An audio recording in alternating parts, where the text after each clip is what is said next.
all right? So in the last 12 months, Alphabet generated 67 billion in free cash flow.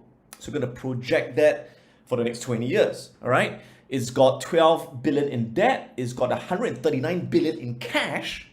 Wow, right? So what kind of growth rate can we use for Alphabet? Now, bear in mind that they have been growing at 40% a year.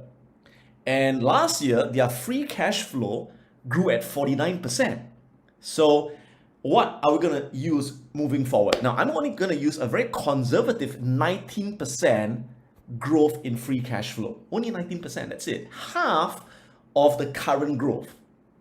So for the first 5 years, I'm assuming 19% growth, and thereafter halving it to 9% in the next 5 years, and then for the last 10 years, only growing at 4%. So very conservative growth moving forward, right? Now, currently, it has got 661 million shares. It's kind of like the pizza is divided into 661 million slices of pizza. Now, bear in mind that Alphabet has got 3 types of shares. You've got what is known as the Class A shares, the Class B shares, and the Class C shares. So Class A shares, the ticker symbol is GOOGL. The Class C shares, ticker symbol GOOG. Now, people like to ask me, which one should I buy? It doesn't matter. You can buy either one. The only difference is that Class A shares gives you voting rights. Class C shares, no voting rights. Unless you want to go and vote at the shareholder meeting, it really doesn't matter, okay? Now, the Class B shares, you can't buy them because they are held by the insiders only, right? So you can't buy this one. Now, so what you're seeing here is the number of shares includes Class A, Class B, and Class C altogether, all right?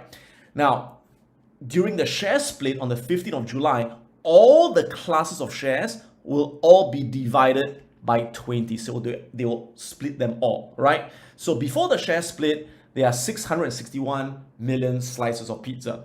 Okay, now, so putting in all these numbers, this gives us an intrinsic value of, ta-da, $3,757. So that is what one share is really worth, okay?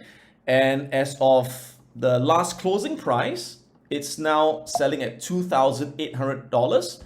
Is that a good deal? Yes, sirree, Bob, because by buying at 2008, I'm buying it at a 23% discount of the intrinsic value. So it's still a pretty good deal.